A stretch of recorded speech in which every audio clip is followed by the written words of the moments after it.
ومعانا من جديد ست الكل اللي بتنظف النظافه.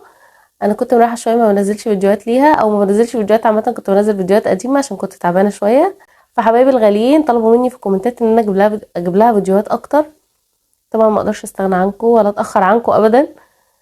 انا عارفه ان انتوا حبيتوها وانا كمان. بصوا الجهاز اللي هي حاطاه في الارض ده المفروض بيمسح وبيكنس وكده.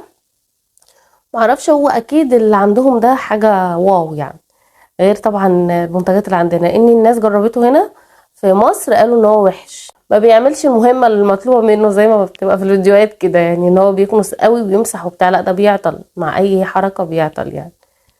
وما اعرفش، اكتبوا لنا في الكومنتات لو انتوا جربتوه. يا لهوي بقى على كميه التعليقات اللي جت على لا ده هي شغاله في البيت ده، لا ده هي ما عندهاش اولاد. والله انا كنت منزله لكم فيديوهات وهي عندها اولاد وهي معاها البيبي اللي كانت لسه والداه.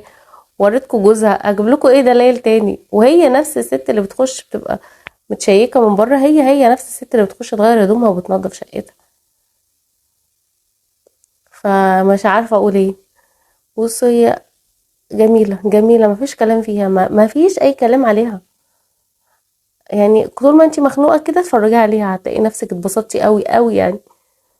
واللي بيقول لي بقى دي ما بنشوفها بنتعب من النظافه، فعلا انا ما بشوفها بتعب من حلاوتها ومن النظافه اللي هي فيها. بس بصراحه بتشجعني. انتوا تأمروني ما تقولوليش على حاجه عشان انتوا غاليين على قلبي. فانا والله لو تعبانه ولا فيا ايه هطلع اجيب لكم اللي انتوا عايزينه. ربنا يخليكم ليا يا رب، وما تحرمش من كلامكم الحلو ومن دعواتكم الاحلى. ما تنسيش تكتبي لي بتابعيني منين يا قمر، انا شيماء غريب. لو انت اول مره بتشوفيني ما تنسيش تحطي كومنت زي العسل شبك ولايك عشان بيرفع معانا الفيديو. اشوفكم ان شاء الله فيديوهات حلوه كتير تعجبكم. مع السلامه.